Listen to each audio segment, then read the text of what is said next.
To see if it's going through. I think so. Oh, I think I'm live. Okay. So, let me fix my dress. Hey, good evening. Hello. Good morning. Good afternoon. Wherever you are, in whichever part of the world you are, I can see that one person's joined the chat. Sorry, I usually like to. Oh, that's my phone. Let me turn this off.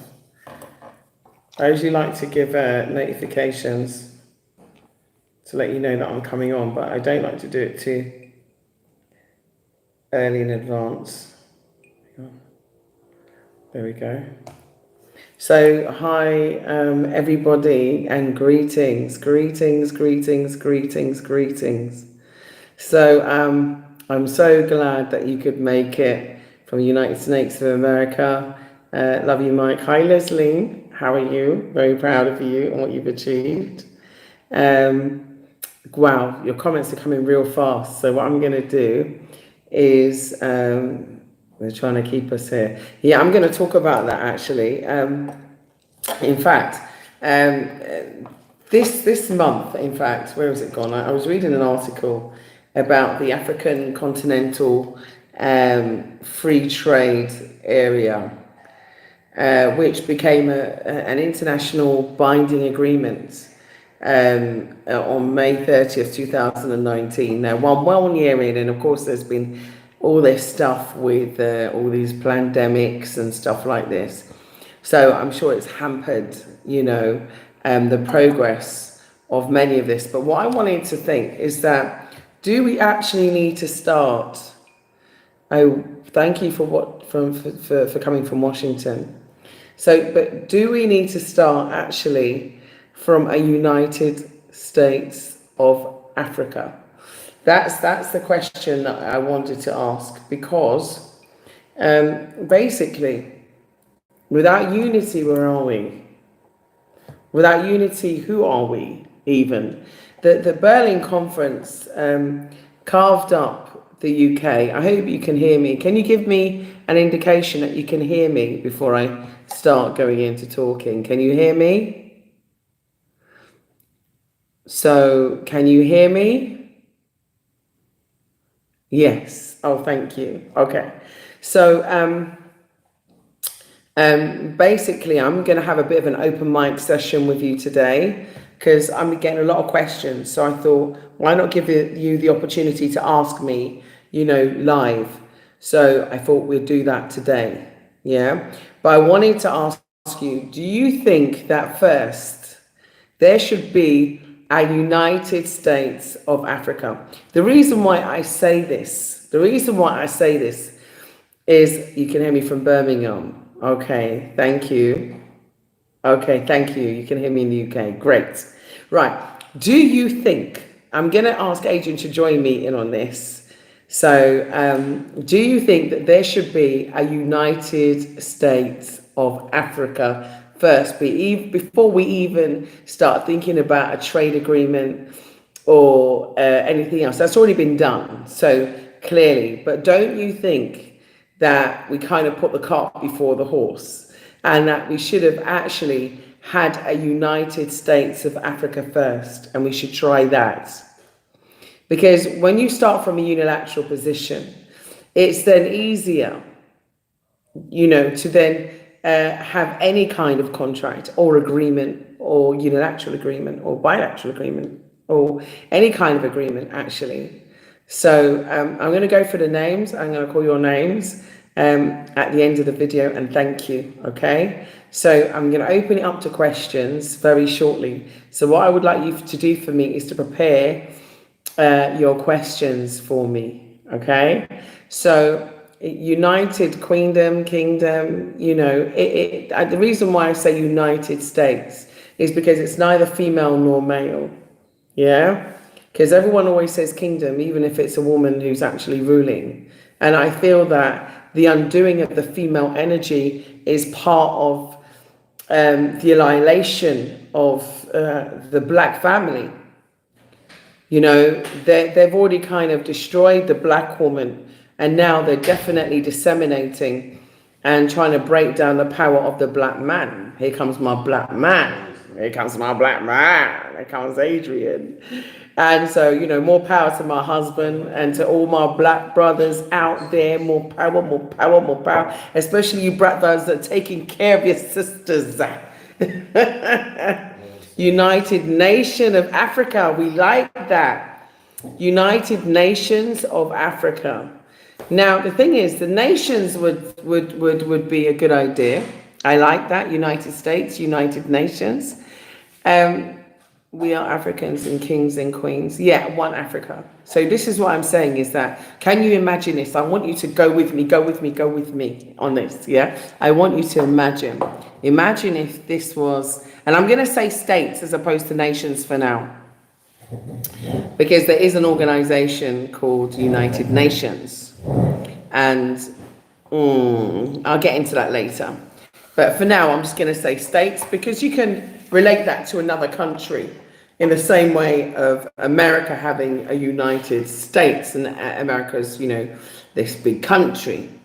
So Africa would probably be the biggest country in the world, maybe. Who knows? You know, I'd have to go and have a look at that on a map.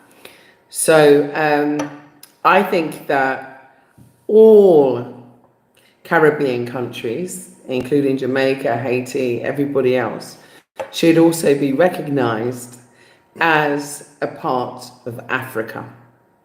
So yeah, controversial. That's Haiti, you know, Barbados, St. Vincent, Trinidad, Tobago, and United Island. Okay, I'll get back to you, Jay, but I'm going to give my number out, and so you can call me directly, okay? So there's another United States of Africa, Okay, and let me get on point, because if I keep reading your comments, I'll get distracted just for a minute. So, and welcome in, Age. Come. Come over, my husband, move over. Fresh new haircut. Say hi, Age. Yeah, Black Seed family. Hey, Black Seed family. So we're live now, yeah. So all this chit chattering. We're gonna go. We're gonna throw ourselves into the subject now. When I hear the word continent or continental, it always reminds me of European. I don't know why. How about you, Age? When you hear the word continent, we're talking about, should it be the United States of Africa? And we've had some suggestions which have been the United Nations of Africa. No, and then we've had United Continent of Africa. And then, so we're having different ideas. So I'll put it out there. Yeah. It is United Africa. Ooh, so Adrian's coming now. United Africa. Should it just be United Africa? What are your thoughts? Should it just be United Africa? Yes or no? Someone said Wakanda. Yeah. Yes. Africa. Okay. So United Africa. Yeah. So if we have a United Africa, I'm just going to give you an example. Check which one it is. Okay, so Cafe turned off the internet by accident. I'm just going back. 1 sec. I'm just going to put you onto the right network so we can reconnect. 1 second. I'm just going to change. Okay, so we had a problem because the router got switched off. So I'm just going to change over from one router to another. So just bear with me, yeah? Cafe turned the switch off.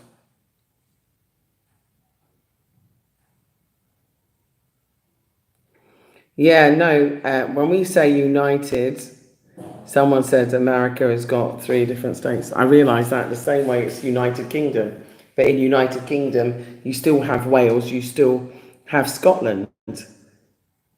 But it's the word, isn't it? United. The word united means something. It's connected now. So I'm just going to switch over router. Bear with me. 1 sec.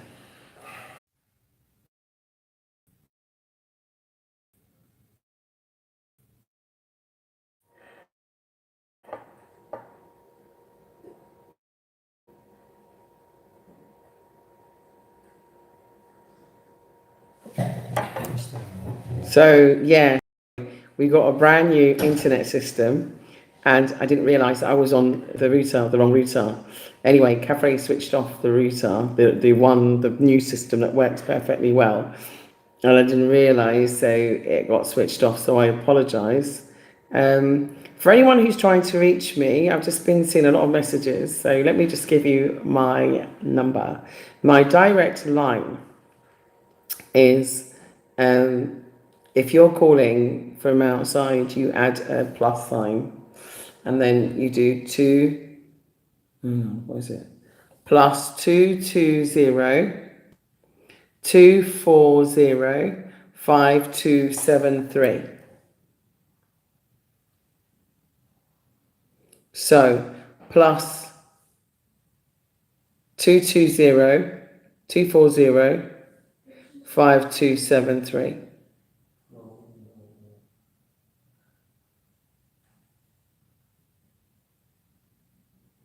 So in terms of communication, it's really quite interesting in that some people have said Kiswahili should be the language that everybody should speak, and that has been what has been also put forward by the African Union, that we should have one language, because in China they have many languages, but they all agreed on one common language, and that was Mandarin.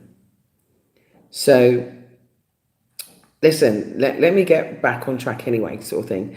What I was basically saying is, let's go back to what I was saying about, I want you to imagine this. Can you imagine that there is let's just say, for argument's sake, United Africa? Yeah? And United Africa has different states, right, within it. So this is Gambia. So it will be called Africa. For example, I'm just using Africa as a working title. Yeah.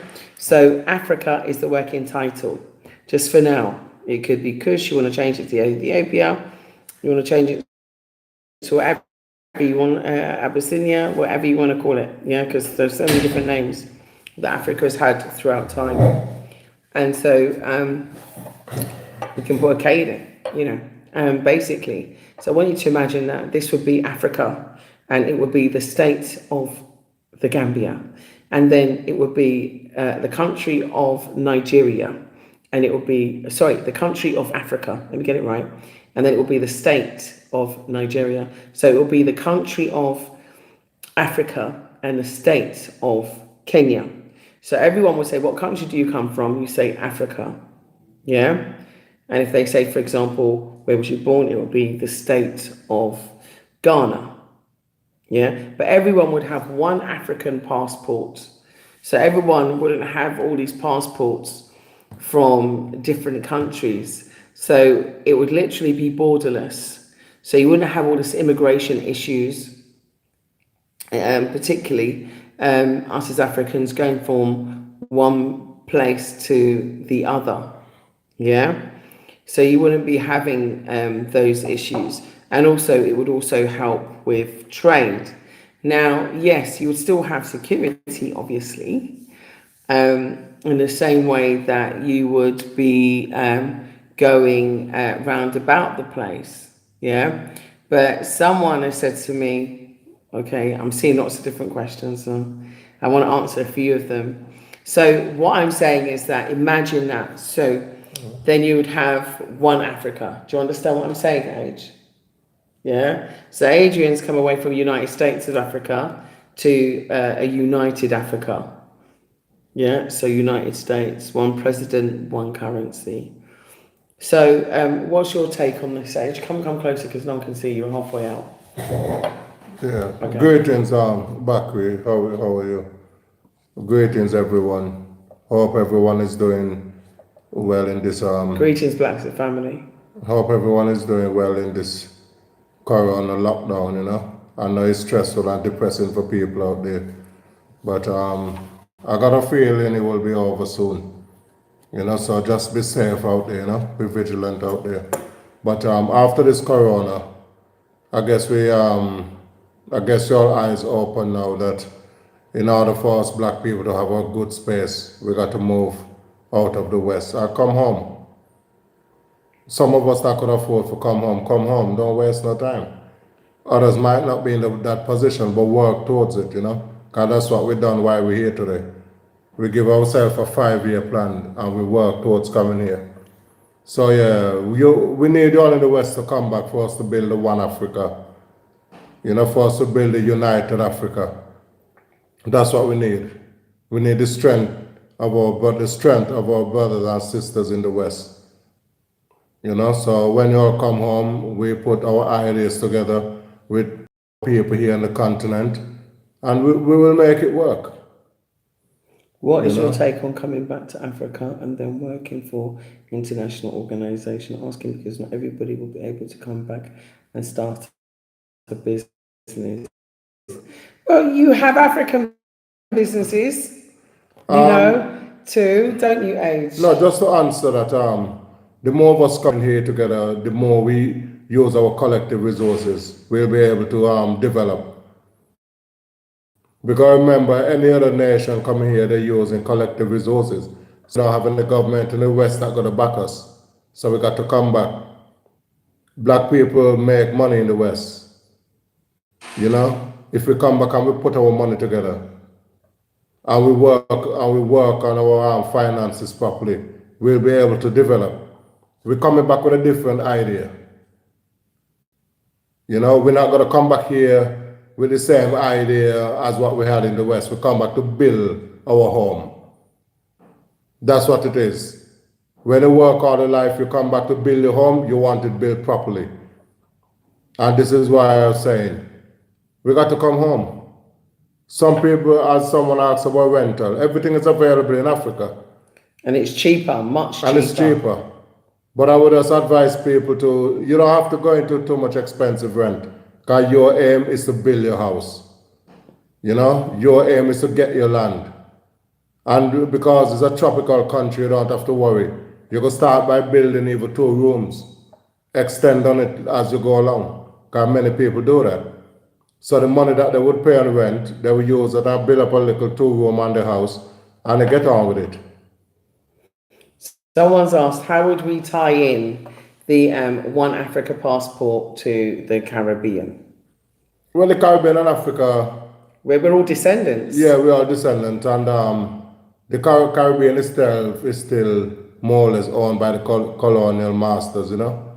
But to be honest, we have to find a way to link the Caribbean with Africa. Let me just close this door. I'll be back in a minute. Because this is what it is. We got to find a way of linking the Caribbean and Africa directly. You know, because many black people are already set up in the Caribbean. They're not gonna probably want to relocate to the motherland. You know? Some people might, but if you're in the Caribbean, it's still better than in the West. You know, you still gonna have a happier life in the Caribbean if you're already there. So all we need to do is just reunite the Caribbean and Africa directly. And I think a few countries working on that now, a few islands, working on having a direct flight to Africa. Which country was it again? Jamaica. Not only Jamaica, there was another country as well. It was Jamaica. There was another one that working on having a direct Barbados. flight. Barbados, one of them, yeah. Yeah. Yeah.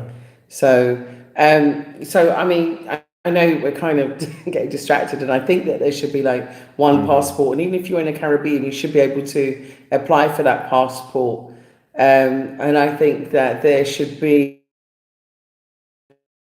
you know, a universal kind of citizenship, which isn't just applied to you based on just where you're born. Because if you look at it, yeah, I'm born in the UK and he's born in the Caribbean.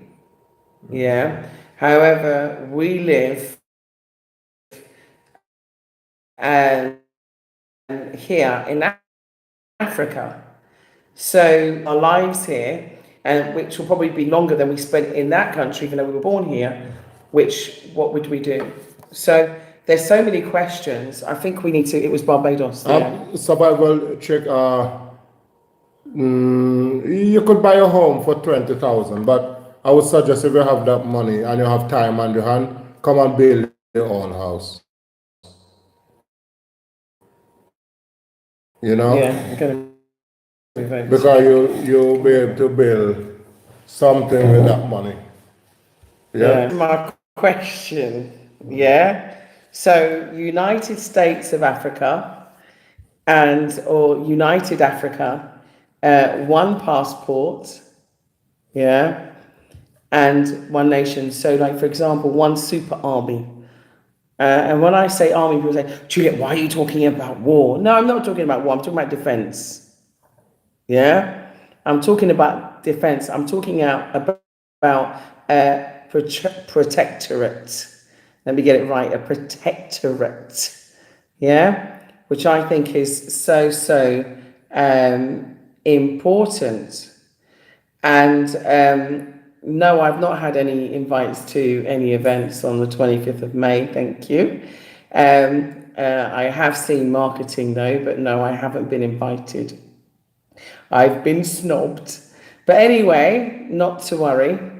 You can get a very nice home for 20,000. You could probably get a nice 2-3 bedroom house, isn't it, Age? Depending on the specification and where you buy your land. Obviously, we have lands available. Like, for example, I got a call today to tell me that they were offering me 20 more plots in Jambanjelly. Now, those plots there are just 75,000 Dalasi, in English money about £1,250 for a plot.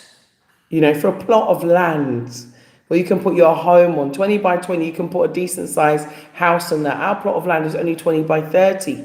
So, you know, you can definitely do that. So I'm just digressing a bit because I'm looking at the questions and the questions that people are asking me. And you're right, people are talking about India, Pakistan, China, other countries where there are thousands or hundreds of languages which are spoken, but yet they still unify into one country. But the thing is, Africa was split up by the white man. Africa wasn't, you know, Africa used to be one country with one constitution. And I say country because it wasn't called a continent at that time. And so it was one country with one constitution. And that was how it was before. But of course, we've had the Berlin Conference. And what we haven't been able to do is to undo the damage of the colonizers, I should say. So what I'm going to do is everyone that's asking me questions about rentals and property, what I'm going to do is I'm going to shift the subject in a couple of minutes to talk about you know, living here, renting and buying property, because I can see that meditate on free Africa. Okay. So someone wants me to stay on subject. So basically, I will talk about those other subjects. But yeah, we do need sovereignty. Sovereignty is very important. I watched a YouTube clip once. I don't know if anybody else saw it, with a brother who was stopped by the police in America, and he threw his, you know, Moor's flag out of the window, and he had his Moorish declaration as well as the law, and said that he was sovereign. So yes, you can. Age, I'll do that in a minute. Hold on. Yeah, nice, your finger distracting me. That's fine. Sorry. And it's in the camera. You forget that you can see it. So basically. Somebody turn that into like the video with the police or something.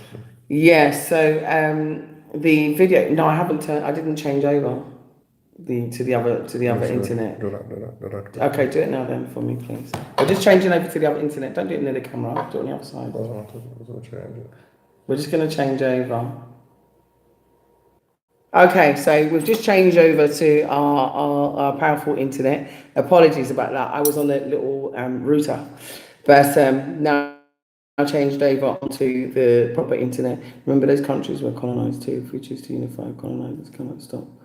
Yeah, well, this is it. You know, unity is the key. That's the reason why I said, you know, whether it's United States of Africa, United Africa, it's the unity is the key.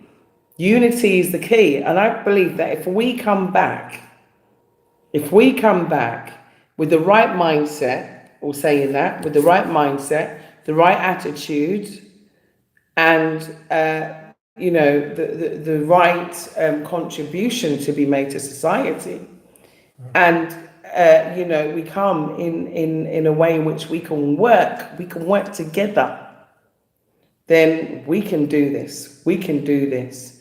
And nobody can, break you apart, because not even religion can be used against us, and as they have done in the past. They've used everything, colorism, they've used economics, classism, education, everything to divide us.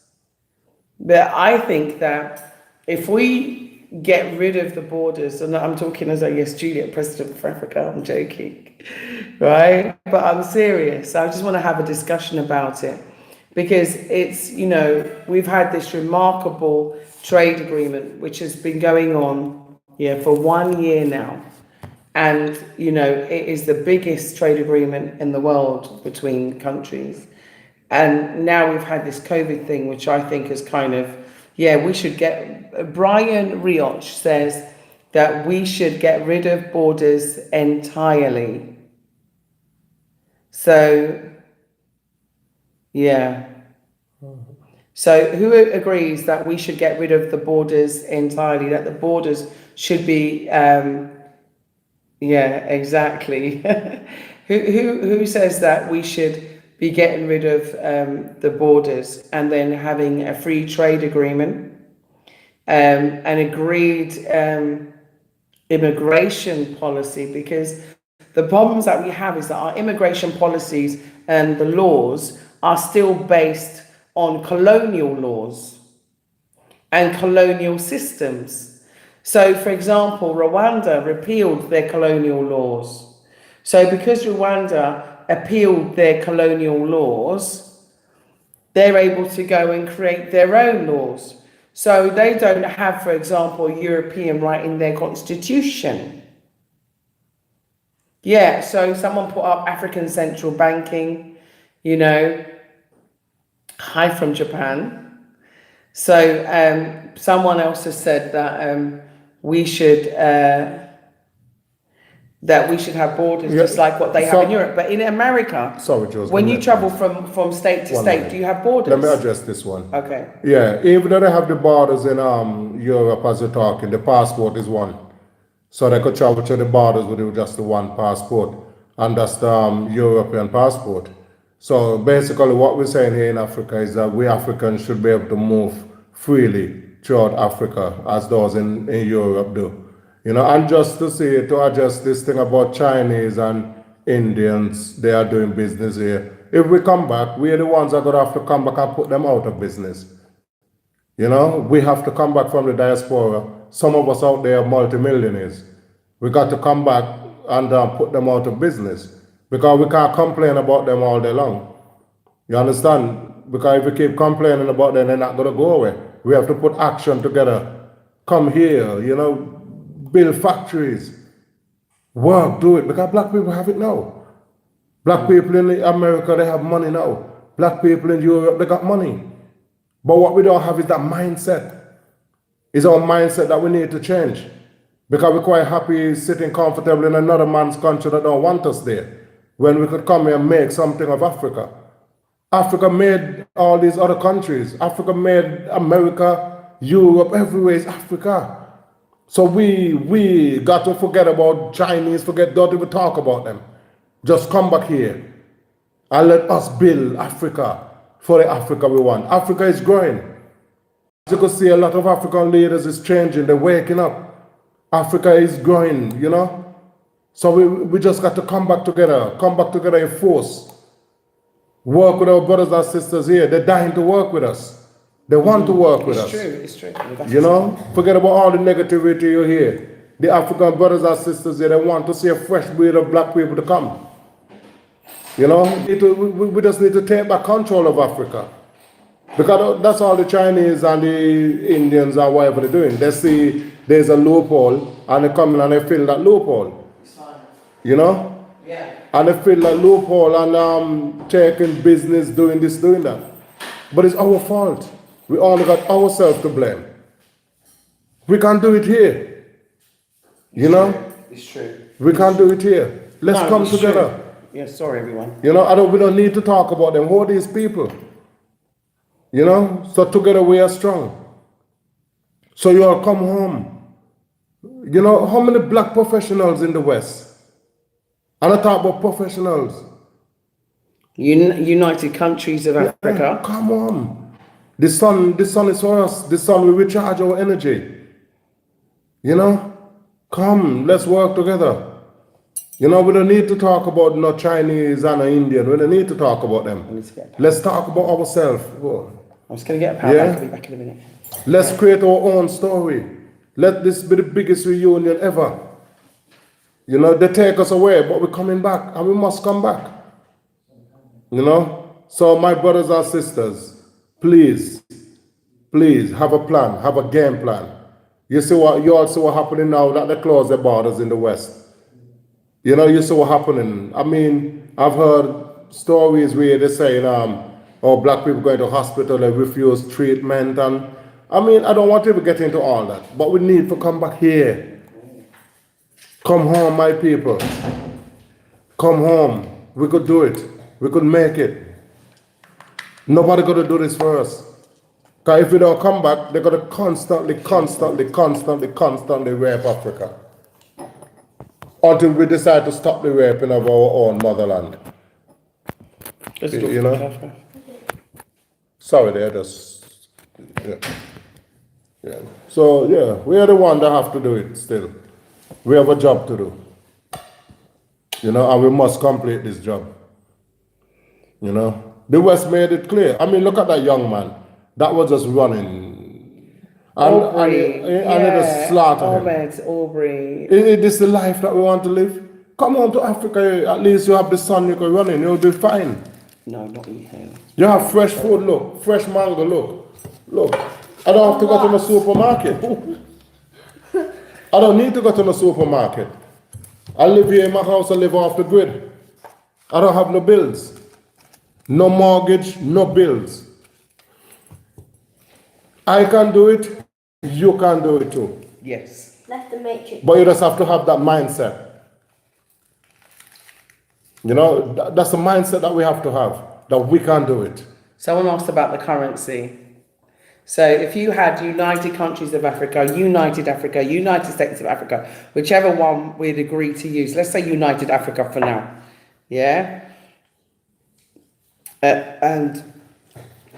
Or United States of Africa, if we had that,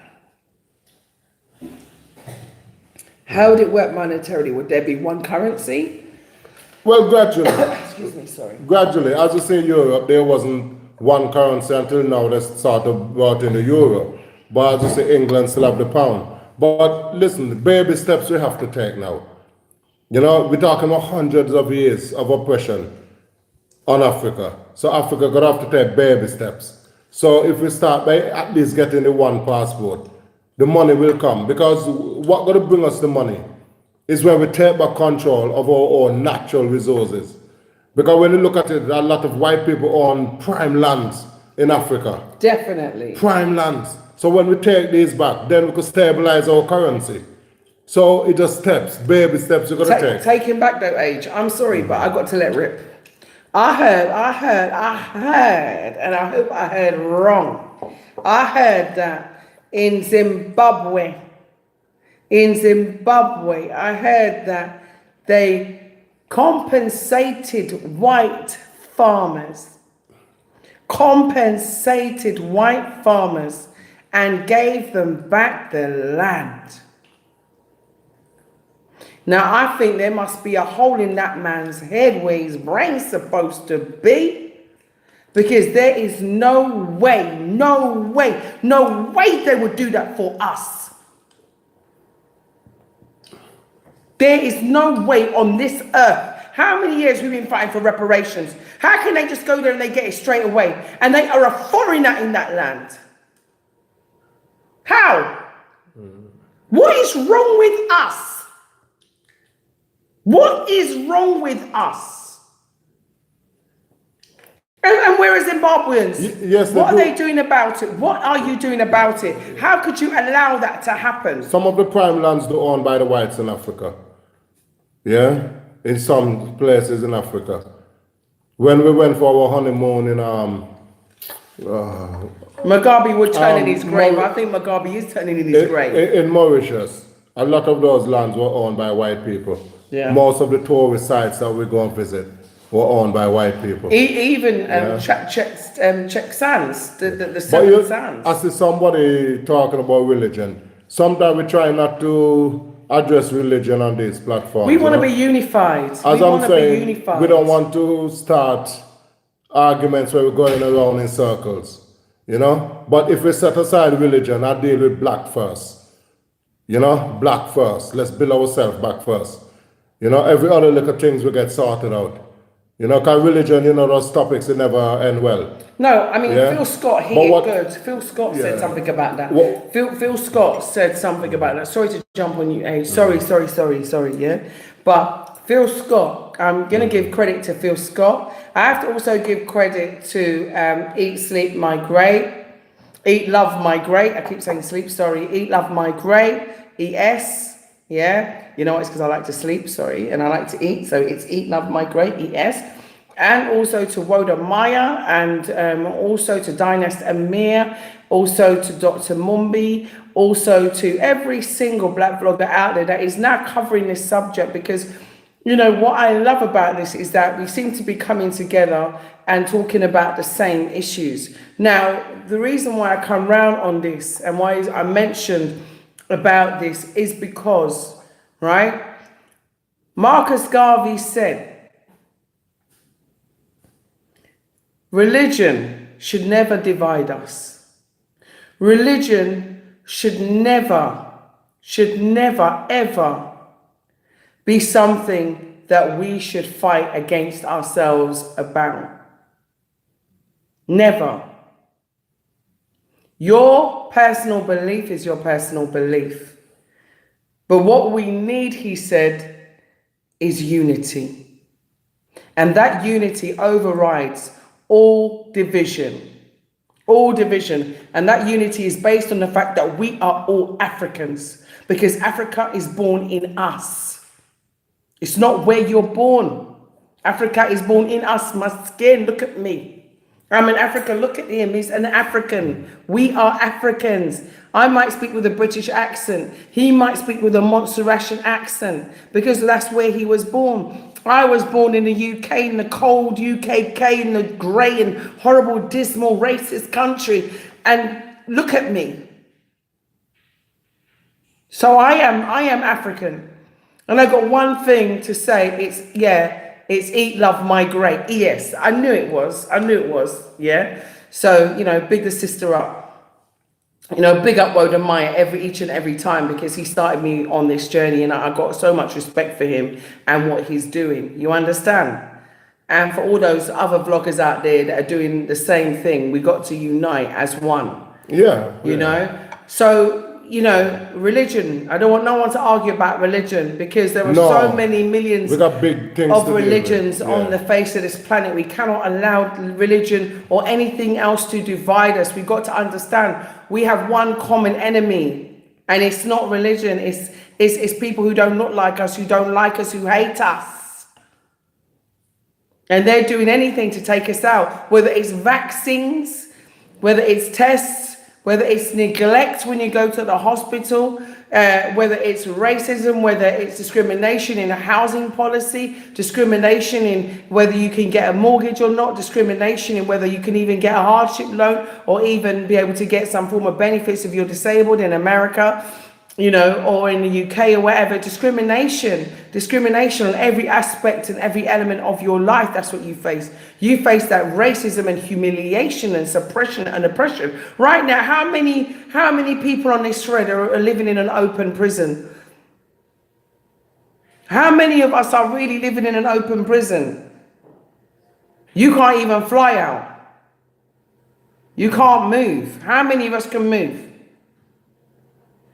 How controlled are we really? So this is why I say, if there was a united Africa, United States of Africa, United Nations of Africa, United Countries of Africa, one passport, one people, can you imagine how powerful we would be? And when I'm saying empower, I'm talking about the empowerment of a sense of belonging, a sense of being a part of, you know, when I see some people and they say, you know, that they're really proud to be American, you know, and they're proud to you know, that their forefathers built America, even though, you know, for many of us, you know, the journey to the Caribbean and America was one of the worst passages and most horrific and inhumane and absolutely abhorrent passages in our history in terms of absolute horrific genocide and holocaustic murder. Yet we're still proud to say that we're from America, even though we know that that is the history, regardless of whether we were the first people there, whether we are the indigenous people in Australia. Look at what's happened to the Tasmanians. Look at what's happening now to West Papuans. West Papuans in West Papua, right annexing to Papua New Guinea. Look at what's happening in West Papua. I want everybody to go and look at what's happening in West Papua. If you don't know, go and read about it. Go to www.freewestpapua.org. See what's happening to our people right here, right now. The genocide that's happening is the same as Tasmania is happening in West Papua right now, where they are being culled. So if we're one Africa, we can have one defense force. We can defend our people. You know, how many black women out there are feeling vulnerable right now? How many black families are feeling vulnerable right now? How many black men are out there feeling vulnerable right now? The basis of strength has to be in community. How many of us? You know, I want our men to step up. You're coming right at the right time, Seth. I want our men to step up. I want our women to step up. They were female armies, male armies. We need to step up. Every single time I read about another person being gunned down, you know, it hurts me so much. It hurts me. I don't know if it hurts you in the same way. I feel like I could be, you know, a relative of that person. But we need to unite. Yeah, so yes, my people. We live here in Africa. We see a lot of things that we know we gotta improve. But we don't come here to speak negative about Africa. We come here to speak positive to get the people here so we make positive changes. You know? We don't have to come here, expose this, expose that. And as I said, with religion, I understand what everyone is saying, but those are topics that we stay off of. Yeah? The topics that we really need to deal with now is rebuilding. You see your face is halfway off. Yeah? Is rebuilding. Yeah. How we're going to rebuild ourselves. This is what we need to focus on. How we're going to start trust each other again. Because one of our main problems is trust. Is lack of trust. I mean, we see it in the West. You have our rich black people, they rather go to a white accountant. You know, they rather have a white solicitor firm. So if we don't work together, we will never build together. You know, and these are what we need to deal with right now. You know, this is what we need to deal with. Building, and every other thing will phase out. Yeah. You know, workers, I mean, look at other ways. They work together. And by working together, they achieve great things. Yeah. And we could do the same. Okay. We need to do the same. Yeah. I agree. They said that I should also talk about the genocide in Libya, and I do agree with that, because actually one of our friends actually was killed in Libya, so who was from Gambia. So there is genocide and slavery still happening in both West Papua and in Libya, and also in other countries in the Middle East, I hate to add. So, but the thing is that, you know, we're left vulnerable, and this is what I'm concerned about, this vulnerability that we face as a race. Who comes to your defense? If we had a united Africa, we would have a united front. But who comes to our defense? Yeah? We do have to. We do have to. We need to come together as a collective. We do. It's so, so important. Another thing that I wanted to say, I find really, really important is that I watched a video this week with a black lady who was talking about, how fed up she was. She cried. I swear. I watched the video, and that sister, I don't know who you are, but you brought a tear to ask him, why are we the only nation that when things happen to us, there's no consequences? There are no consequences. There is no retaliation. In fact, there's mostly inaction. There might be, an action to maybe like what happened in China recently, there was discussions and people being called back to their countries. But where's the penalty? Where's the power? Where's the power? We have to start first in our families. That's where the power starts. Us uniting as a base, as husband and wife, black husband and wife. You might not like what I just said, but I'm saying it. Yeah? We have to start from that base. Black women are being left vulnerable. Vulnerable. Because black men are going to look for a space in another race. And leaving our black women vulnerable. I'm not getting into no issues and schisms and whatever, because we all have good and bad relationships. But we must find the foundation of unity, and that is in the black family. And the black family creates the black community. The black community creates the nation. And we need nationhood. We need nation building.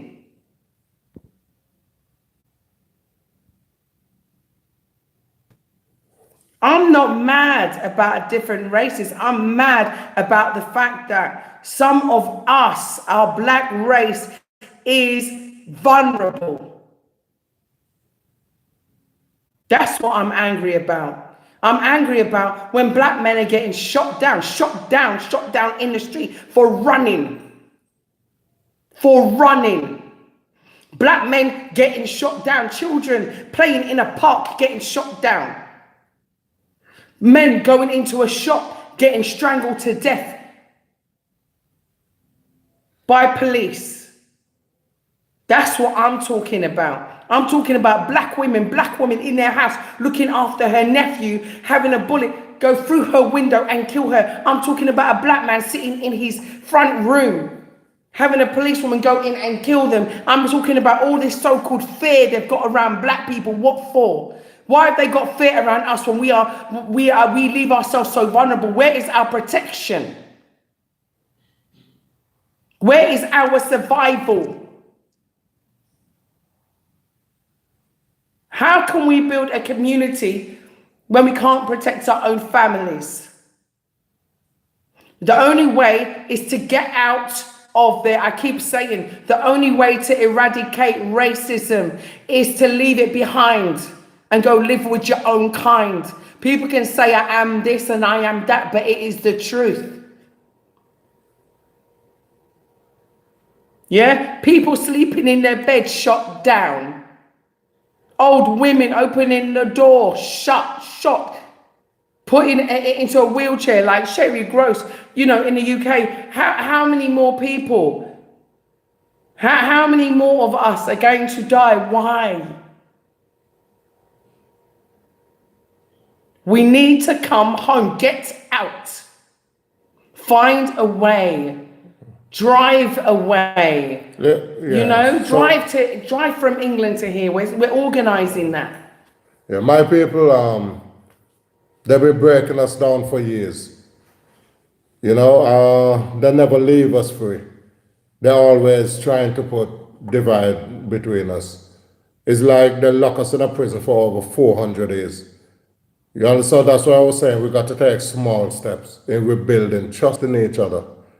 You know, we got to realize that they destroy us, they separate us, you know. We end up with different culture, different language, different religion, everything different. So we now a people that's being torn apart, that now trying to find themselves back. So what we're gonna need is patience with each other. Even to some of us coming back to the motherland, we're culturally different. But what we got to do is to integrate with the people, you know, and look at them as our long lost brothers and sisters. We got to be patient. We have to exercise patience, you know, and great. So that's what I'm saying. Certain topics I don't want to be going on. But one thing I know for sure, that we need to build this unity to develop Africa if we want to get rid of the Chinese and the Indians. Because we're not going to get rid of them by talking. We're not going to get rid of them by shouting. The only way we're going to get rid of them is when we come and take over what they're doing. You know? So when we come here, we start running big factories. You know, do it. Then we go back. You bankrupt them and let them go back. And that's what we need to do. But we got to realize that it's going to take time. It's going to take time. Louder, they said. Yeah? Please understand it's going to take time for us to reunite. It's years that take us apart, years that torn us apart. So that's why we say we got to take baby steps. And one thing we do when we do come back to Africa, we got to come back to Africa with a mindset where we work with the people of Africa. Because some of us might think that, oh, Africa should adopt the same style as the West. But no, Africa is Africa. Yes. You know, Africa is Africa. So we got to come back here and be patient with the people as well. And find out what the people of Africa want. Because we can't just come with our ideas and say, oh, let's give this. No. We got to come back here and build the Africa that's going to work for us, the Africans in the diaspora, and the Africans here on the continent. It's going to take time for us to really reunite and come back together. And I do encourage people, when you come from the West and you come to Africa, integrate with a family. Yeah. You know? Talk with your neighbor, sit down with them, understand, you know, because many things are imposed on Africa, we know why. But as I said, we're not going to go down that we are talking about certain things. We will fix that internally. Internally, we're going to fix all of those things. We need to stop putting our dirty washing outside. Someone told me to talk about internally. Overcoming the fear. So, you know, Seth, how do you encourage people to overcome the fear of coming to Africa? Welcome to Africa. What is there to be afraid of? I know, but people got fear. So how do you overcome that fear? You have to face it and understand that Africa is Africa. Yeah. So you face the fear head on. Yeah. Okay, Catherine, how do people get over the fear of coming to Africa? Leave the racist things behind. Is this how you treat human beings? Really? Slapping, beating, shooting? You can't survive without us. Can you? Okay, so that's your opinion. So what Catherine's basically saying is that you come here, you're not going to face that. But in the West you do. So what are you afraid of? That's him talking in his child, in his age, in his expression. What he's saying is that where you are, put that down for me, please, baby, because you're going to move the phone for me, right? What? Don't touch it. Thanks. What he's basically saying in his own young language is that, you know, where you are in the West, we're constantly getting beat down. Where we are, we're not getting beat down. We're liberated. We're free. So the fears that you have of people having a bone in their nose, get over it. There ain't nobody coming with no bone in their nose. There's no big pot to go and boil you in. Yeah? The only big boiling pot is going to probably have domada or some fufu or some rice, some chicken or all some super kandra, right? Or maybe some benachin, right? Or maybe some okra. But they ain't going to have no one boiling in it. There's going to be no lions chasing you down the street. When you come, you might be getting into a Mercedes car, yeah? and then going to your destination where you'll probably be going to a beautiful hotel with a beautiful swimming pool, where you're going to be having a beautiful time and eating some beautiful food and meeting some beautiful people and going out raving with Juliet and having a beautiful time. Yeah, that's what's going to happen. Yeah, no one is here to harm you intentionally. When you're in the West, people are there to harm you intentionally. From birth, you're born in a hospital. You know, you have to be careful about your child. What injection are they giving my child? No, I don't want to give my child any injection. We didn't give my child. You know, you're on a paranoid from it's just vitamin K. What are you giving a vitamin K for? My child won't have it. You know, you're already on a paranoid tip. You know, you go to leave your child. You have to leave your child at a young age to be educated by them in nurseries or, you know, nursery schools, or you might get, you know, the child minder from who's a bloody psychotic mad woman or madman, you know, and you're leaving your child with that person. So you got to go and work because you got to pay a mortgage, because you got to pay rent, because you got to pay bills, because you got to pay the ticket on the car. Yeah, because you got to eat, because you got to survive. I see families here working and living together. Working and living together without that stress, because they work as a family, they work as a community, they work as a team. And that's the reason why when I first came here, I had the same work ethic as what I had in England. And it was work. Ask Adrian, isn't it? And Adrian said to me, Juliet, just stop, look around. And I stopped and I looked around. He goes, is anyone else doing what you're doing?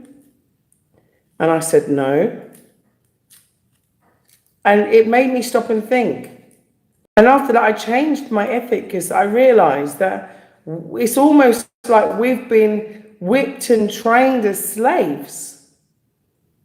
Whipped and trained as slaves, because all we think about is where we're going to get the next money from. You're waking up in the morning, you know, you're totally stressed. You know, you've got bills on your head. You're worrying about debt. You're worrying about how you're going to get through. And then if you even are wealthy, you're always, you know, considering how you're going to preserve that wealth. And then there goes your health.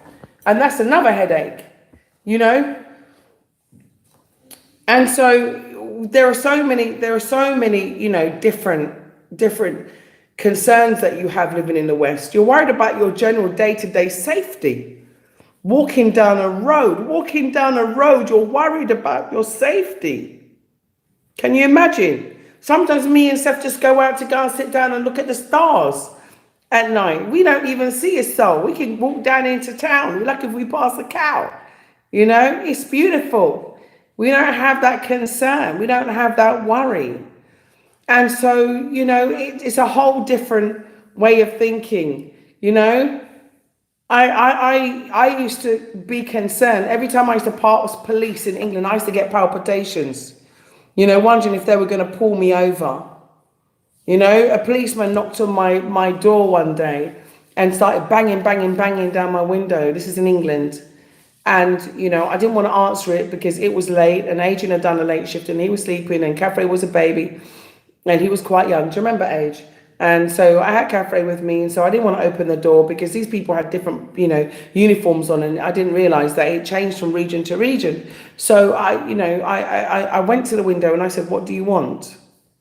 Yeah. And they said, can we come in? I said, no, you can't. What is it you want? Yeah. So they said, you know, they literally started bullying me through the window, saying to me, if I don't open this door, they're going to call more police on me to open the door. They want me to answer a question. Do you know what actually happened? Right? I actually went, and yeah, I was stupid. Yeah, in that sense, I admit I made a mistake and I opened the door. Yeah, because I felt intimidated. And you do feel intimidated because you feel vulnerable. You do feel vulnerable. I didn't want to go and wake up Adrian, you know, and so I opened the door. And you know what it was? The man, I said to him, can you first show me your ID? And he started to get mouthy with me. I said, if you don't show me the ID, I'm not opening this door any further. So he took out his ID and he showed me, he goes to me, what do you think this is? Fancy dress? So I said to him, I don't recognize your uniform. It's not familiar to me. So I don't know if it's fancy dress. You could be anything trying to get into my house, trying to attack me. I don't know. But this is how you think. This is how you think. You think you're under attack. And so, you know what they asked me about? Someone else who had lived in the house previously, who I didn't know, and it had nothing to do with me. After all of that, so they intimidated me, harassed me, and it had nothing to do with me. So when you live, I remember this woman from Rosewood, and she said, you know, when you live with the enemy, you can never be free. Yeah? I worry for everybody's children. I do so much worrying. I worry for everybody's teenagers, especially in England with all the knife crime. I worry for everybody in America with all of the gun crime. I worry for black and black violence too, because, you know, we're turning in on ourselves because we're lacking opportunities. We're lacking investment in those communities. You know, we're lacking freedom. I did an interview with an American man and I couldn't even show it. I couldn't even show it to you in a Black Sit link up. I couldn't show you the truth because it was so hard hitting. And he said that when he sits in his house, he sits down on the floor low below the window in case any bullets come in above his head. And he said he don't sleep on his bed. He sleeps on the floor in case anyone tries to shoot him up in his bed. So why are we living like that? You know, we can put money together, we can trust each other. We must be able to trust each other to put money together to come home. You can build a communal home. You don't have to, you know, that's why I'm trying to get this land in Sanyang by the sea, so we can have somewhere to heal. We can have somewhere to heal.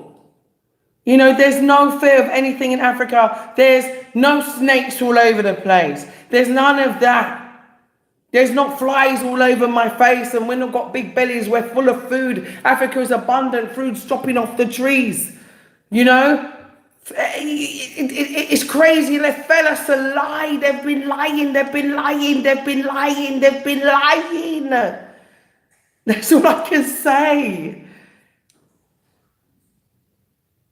You know, it's mental, psychological torture they've done to us. It's torture. It is torture.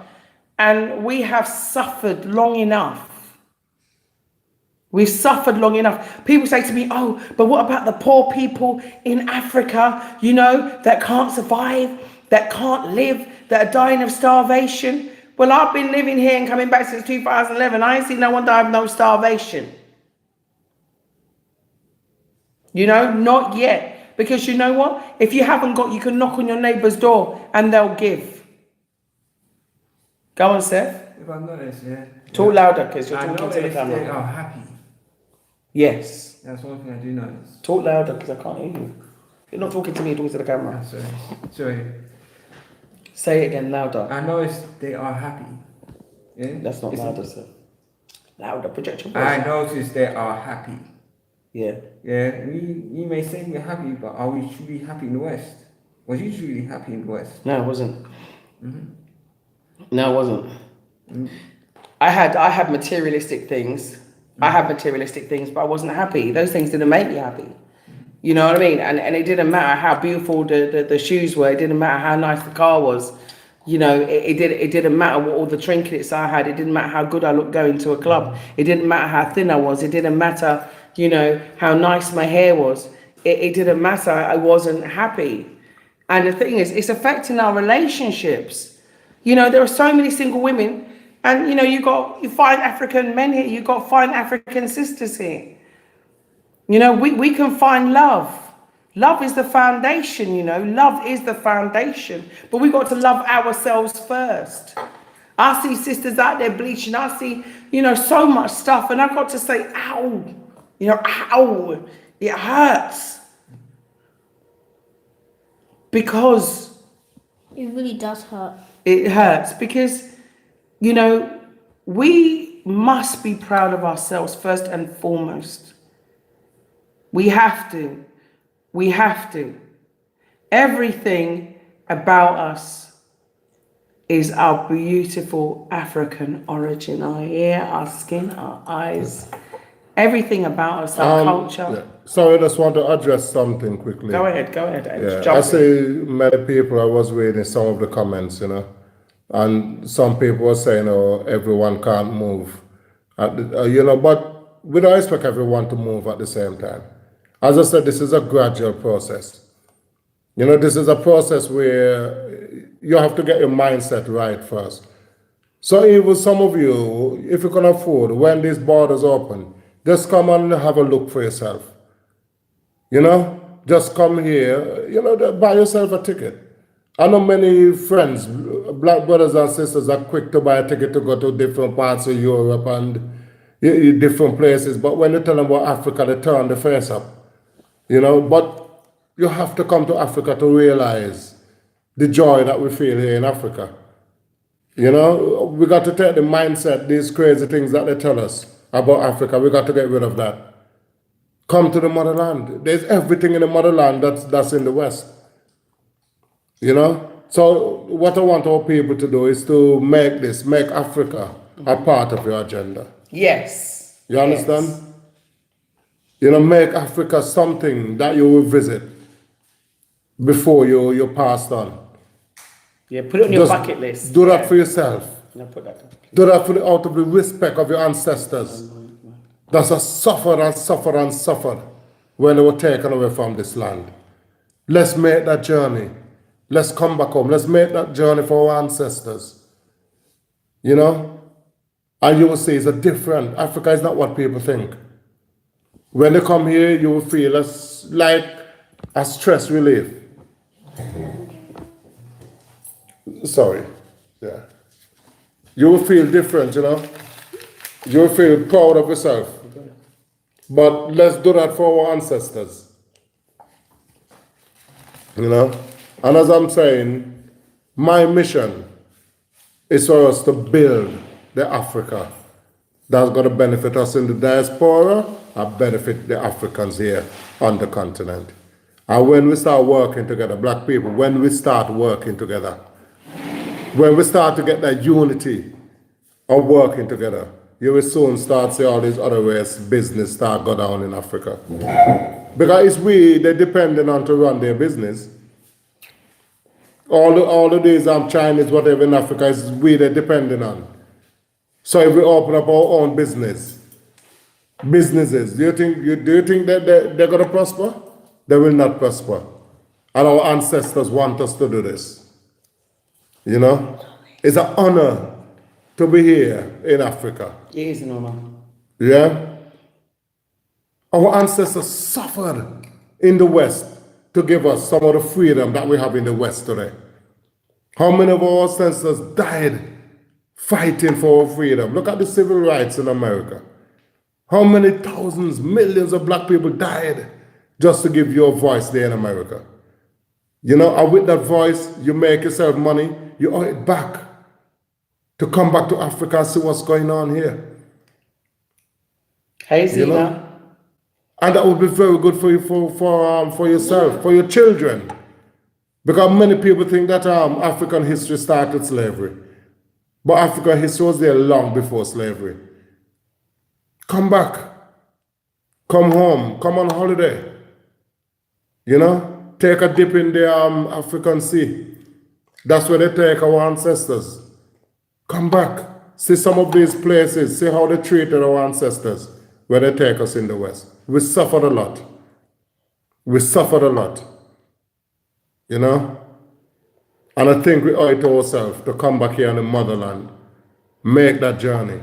And some of us in a more stronger financial position that could just do it. Others work towards it. And if we could help each other, help each other. We help many people come here. So we have to help each other too, pull each other up. It's about we go, not about our ego. It's we go. We go. We go. We go, not we go together. I want to see you all home. I want to see you all home one day. Let us do it together. Together we're strong. Last 5 minutes, so shall we take questions? Yeah. So we'll take some questions. You're moving so fast. It's moving really fast, so we're going to try and take questions. So if you could post a question, then we'll try and answer it. So what we'll do is we'll try and stop on the question and then answer the question. So we're going to be going soon. So we just want to answer your questions before we go. We're all here. Wow, this is going so fast. Oh my goodness. I want to say I love you all, okay? Don't forget, yeah, that's always the foundation. Okay, so someone asked me to say how Senegal managed COVID-19. Now, in good old, perfect African style, I'm so proud of Senegal. Senegal handled it with efficiency and immediacy. So Senegal basically closed down the borders. Mind the camera, hon. Senegal basically closed down the borders straight away and closed down their institutions that had lots of people in, like schools and public places and clubs, things like that, and venues. And a lot of the stores, which were big stores. Anyway, and what they then did is that they decided to get their own scientists.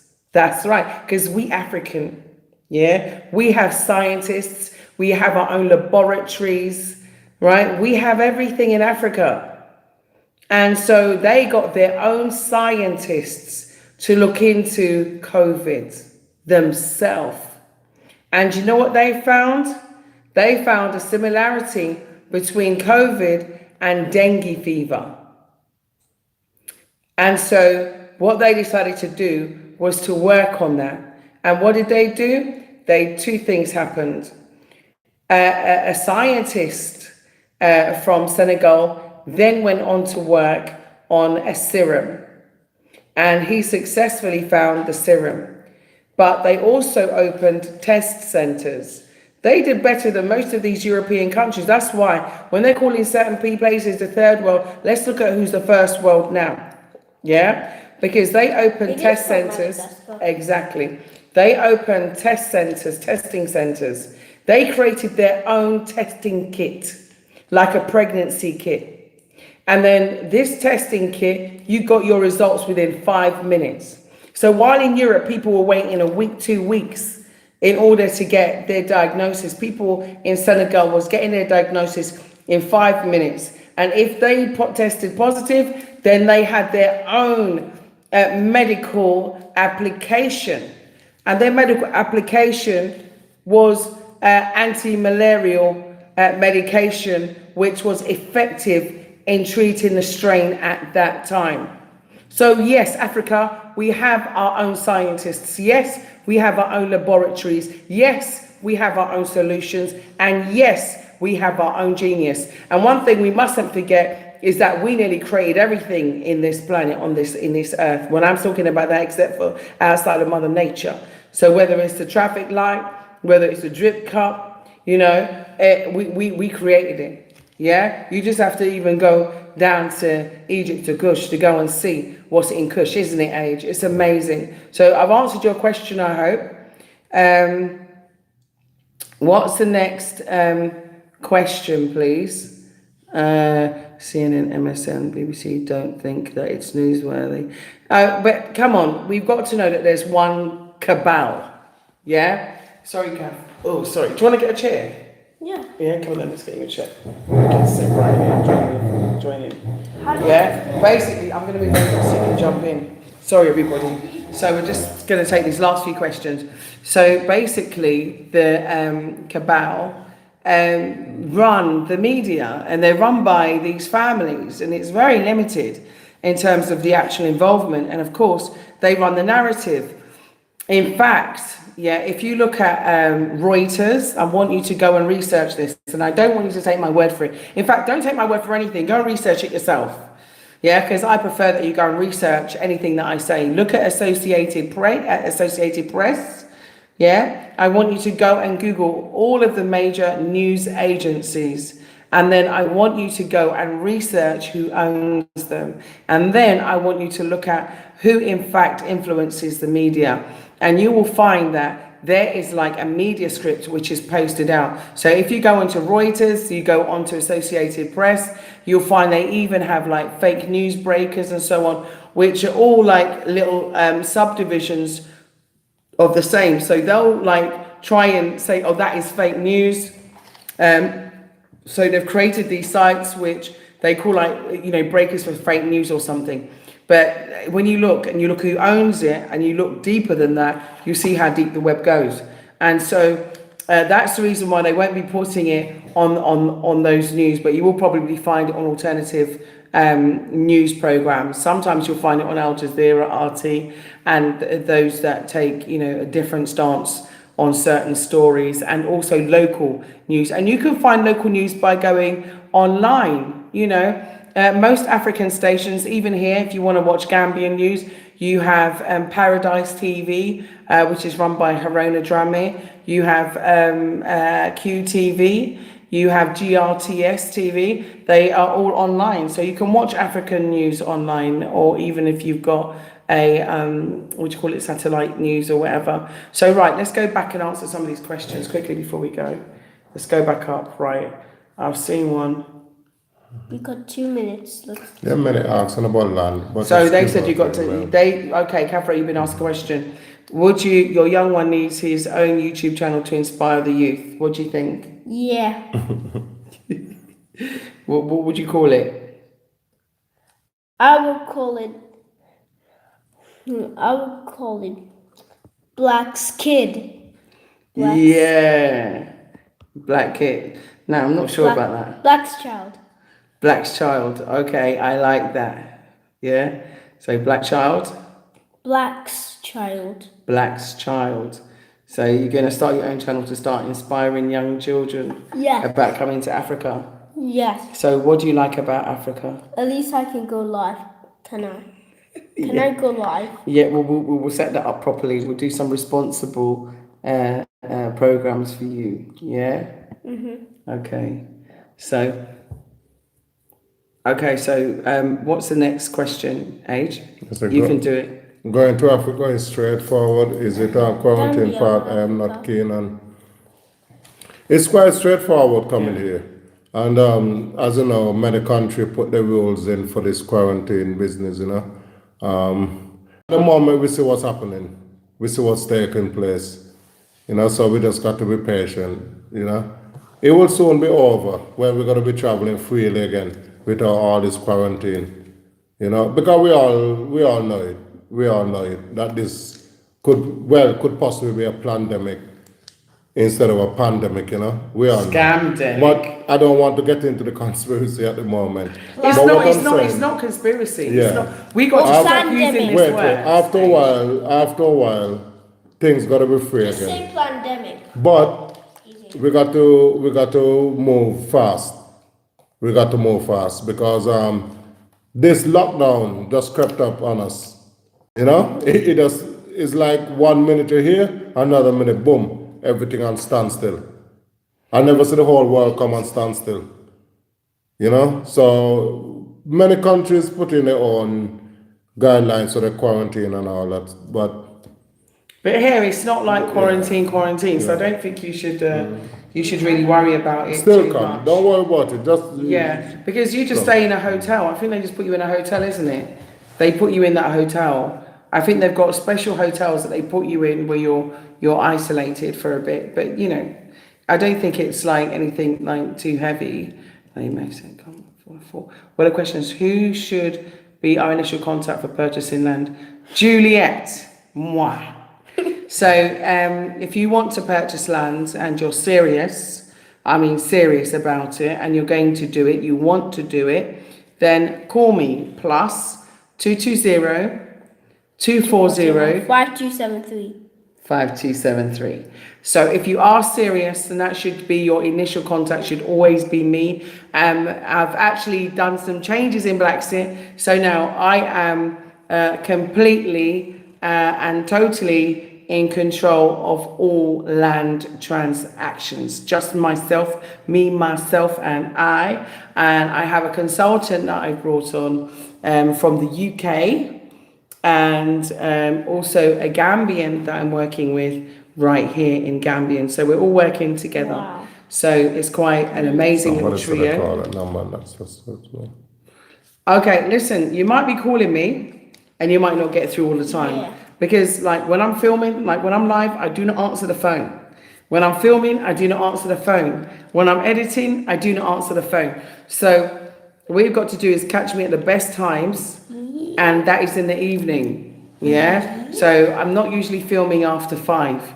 So anything between 5 and 8, you know, you can catch me. You can call me and you can catch me. And I will answer the phone on that number.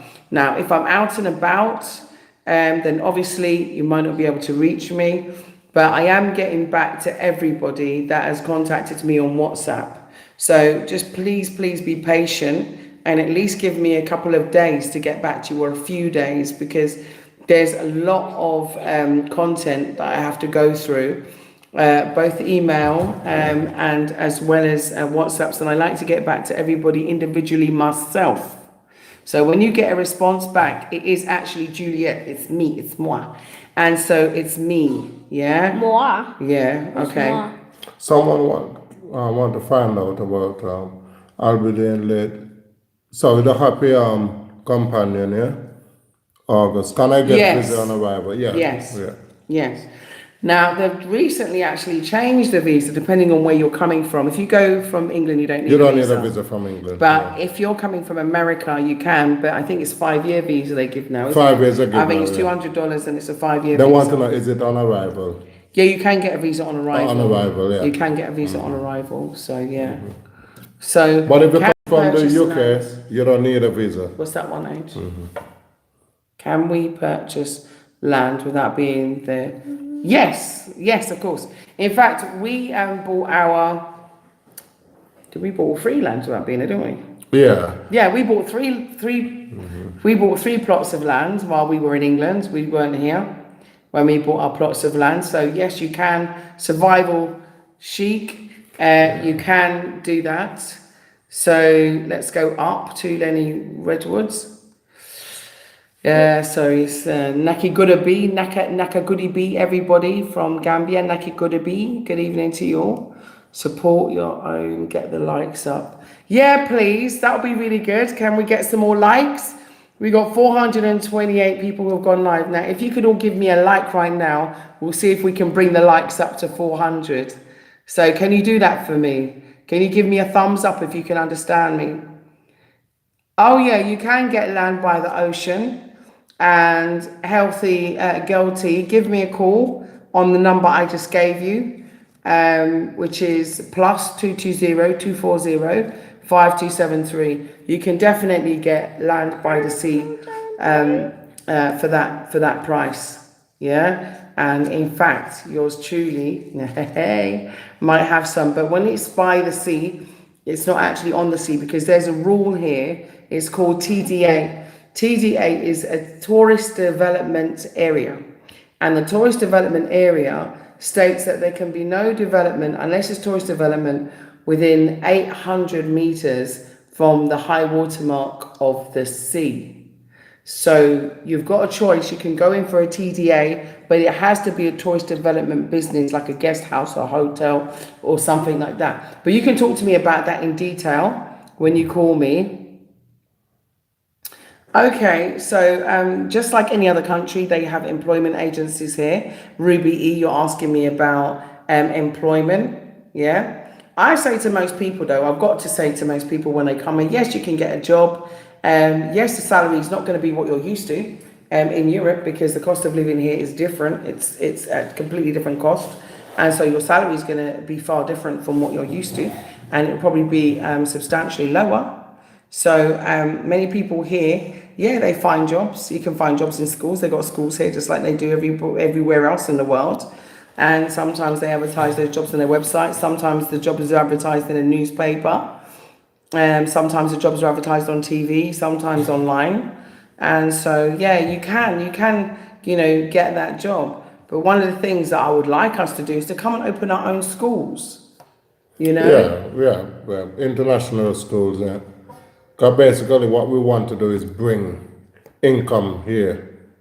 Rather than, I mean, some people might think about work, but we want to bring income, bring something here. Coming back from the diaspora, we want to come to give to the people. Yeah, as opposed to taking more jobs. Suppose of taking more jobs, but create more jobs for the people, for ourselves still, because we're coming with that experience. So that's what I'm saying. Yes, we're coming out, we're going to need international schools. Exactly. There's international schools there, which is brilliant. My son goes to one and he love it. He can't wait for everything to reopen so he could get back into school. But this is the idea, this is what I want us to have in our head, that we're coming here to empower our people. We're coming here to bring something, so that we could employ them. Yeah, Golden Goddess. You know? Golden Goddess, you asked, how are the schools, hospitals and dentists? I've actually covered that in all of my programs. Feeling Good in the Gambia, covered hospitals and schools. I also went to one in Brussels. I think I called it education in the Gambia. I did one at University of the Gambia. And I also covered the dentist. And I think that was Feeling Good in the Gambia. No, that wasn't Feeling Good. What was that one? Living Life in the Gambia. What was that one called? Yeah, you can't remember. Because that makes me laugh. It's so funny. So somebody want the number again if we give it slowly. Okay, let me give you the number slowly. Ready? Slow motion. So the number is plus 2, 4. No. Not 2. No. Plus 220. So it's No, plus. just say the number. They know it's 220. No, they sorry. don't know it's 220 because they okay. might be Two anywhere in the plus world. If you're not familiar with using the plus, it's 00220.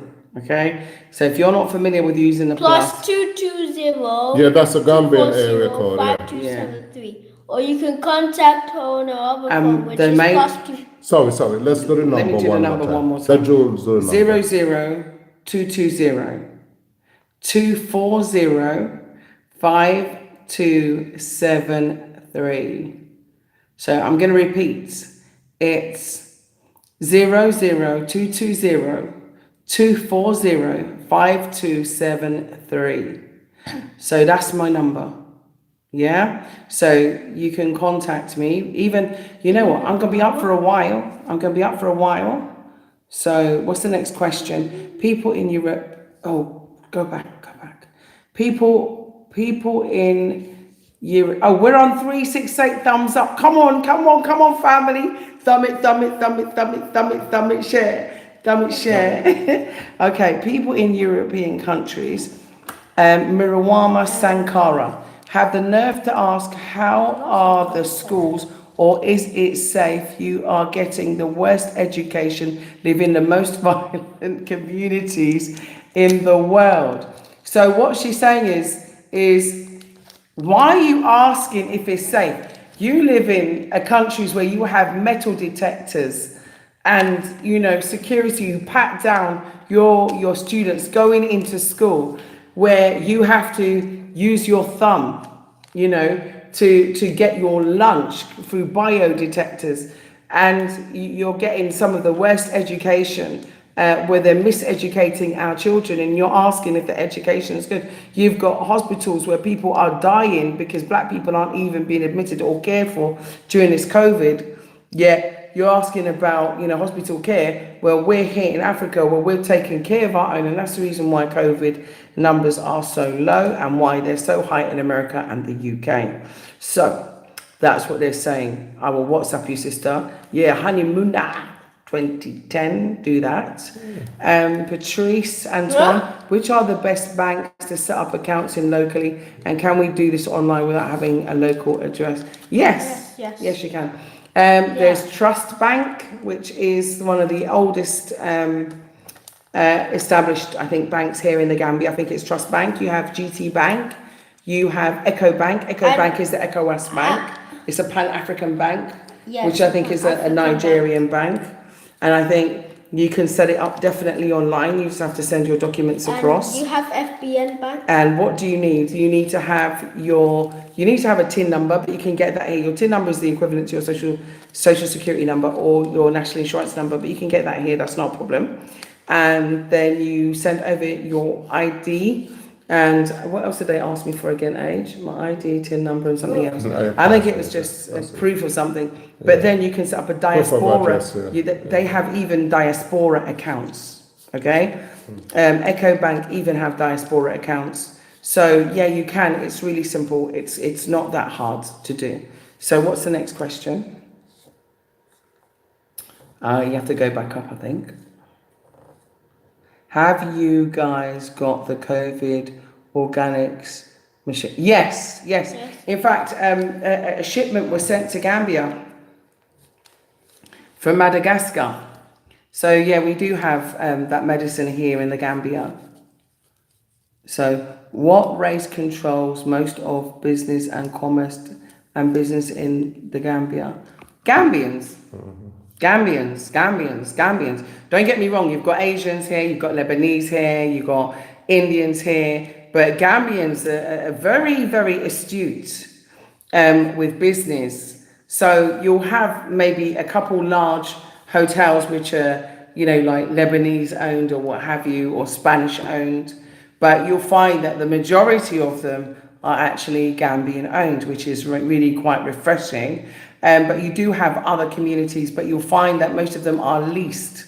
So Gambians actually own them and lease them out. It's the same as like Senegambia Strip.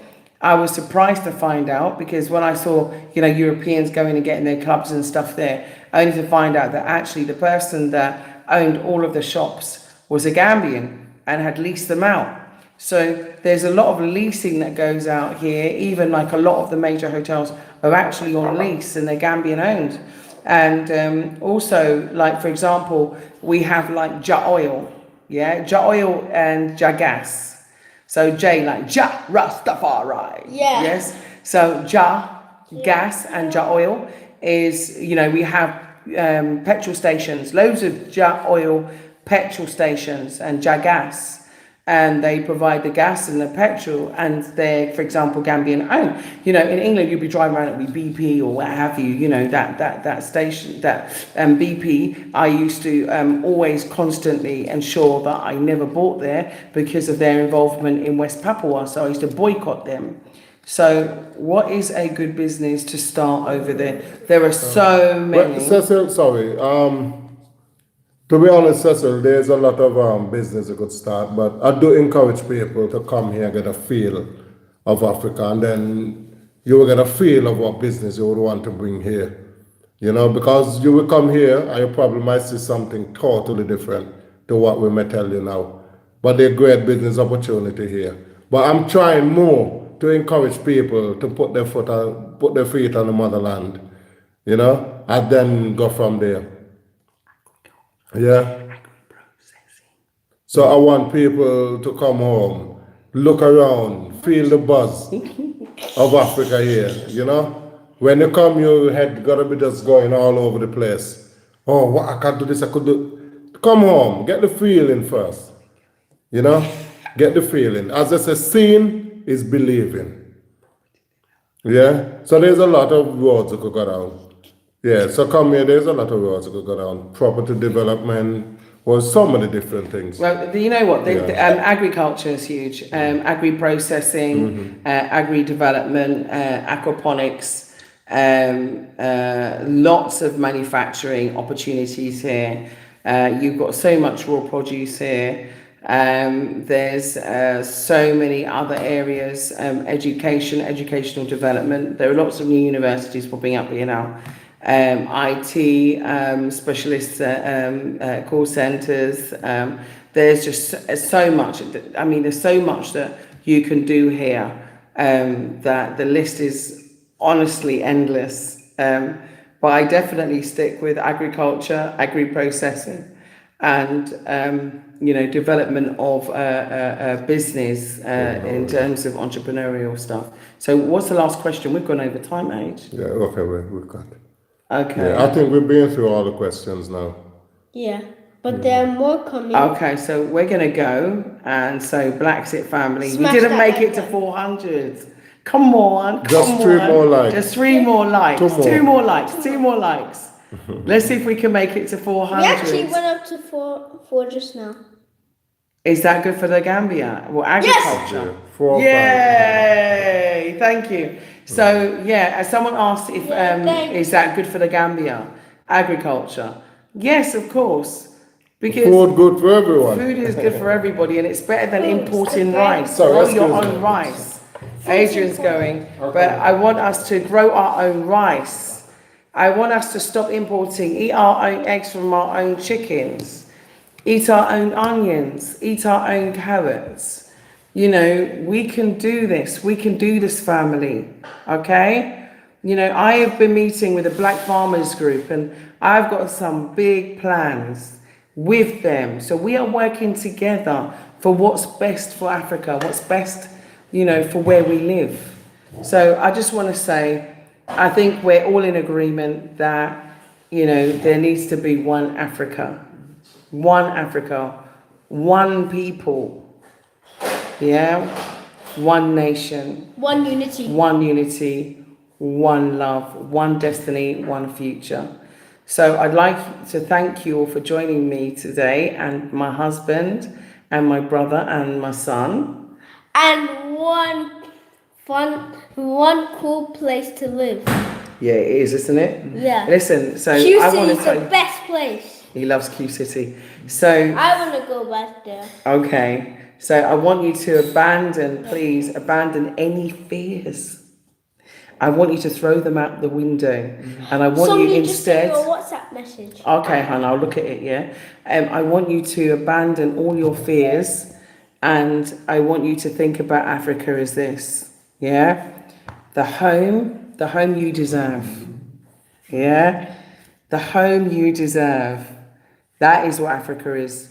The peace of mind you deserve, and the life you deserve, The happiness. and the happiness, definitely the happiness, And the happy abundance. endings. Yeah, lots And of. the abundance and the protection.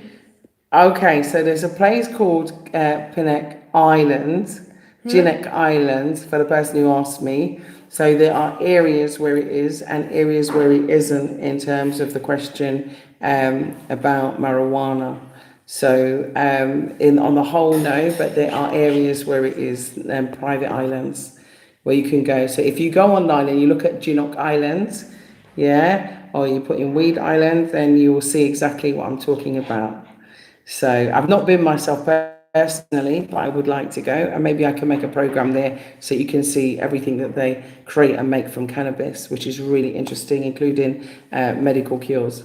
So, right, I'm gonna go and wind up. I just want to say, Smash that oh, like someone asked me about LGBTQ. No, homosexual is actually illegal here in the Gambia. So I just thought I'd let you know. No, they've asked me a question, so I'm just answering. legal, but it's No, it's illegal. It's illegal. Illegal. Homosexuality is illegal in the Gambia. I've just had several comments thrown at me asking me about LGBTQ or whatever. Homosexuality is illegal here. Illegal in the Gambia. So just to let you know, before you come, you understand what the situation is. And so it does carry a heavy prison sentence. So if you're that way inclined, you're probably better off staying in England or America because you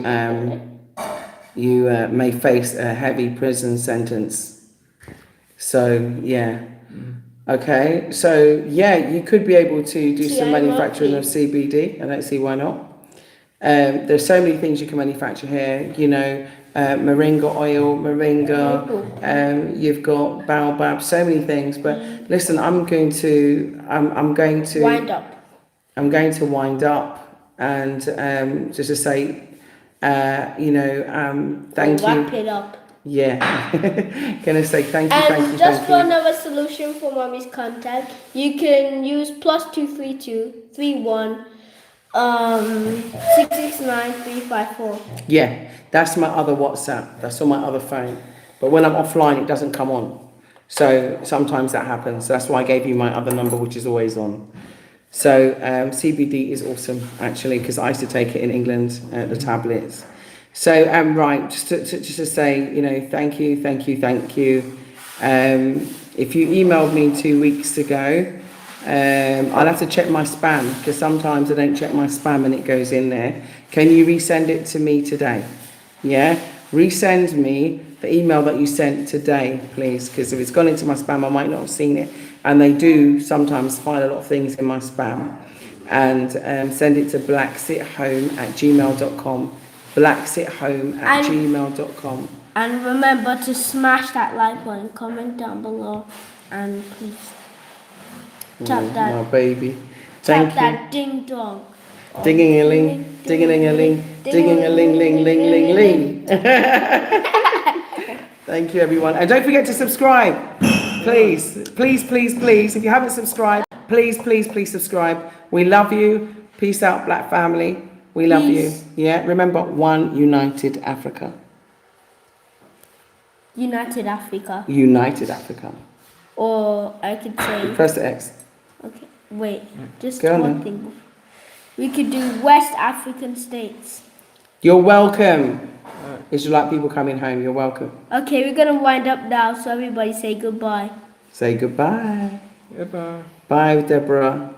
Bye, Bye. Anthony. Bye, Black Wakanda. Power. Bye, Honeymooner. Bye, Black Empire. Bye, everybody. There's so many That people today. supports the channel. Bye, Only. Bye, Dihinos. Bye, Ruby E. Yeah. Bye, Malcolm X. And Bye, Len. wait, what? Yeah. Come on then. Bye, Prince. Bye, Stu Quickly. Bye, Sevianda. Bye, Les.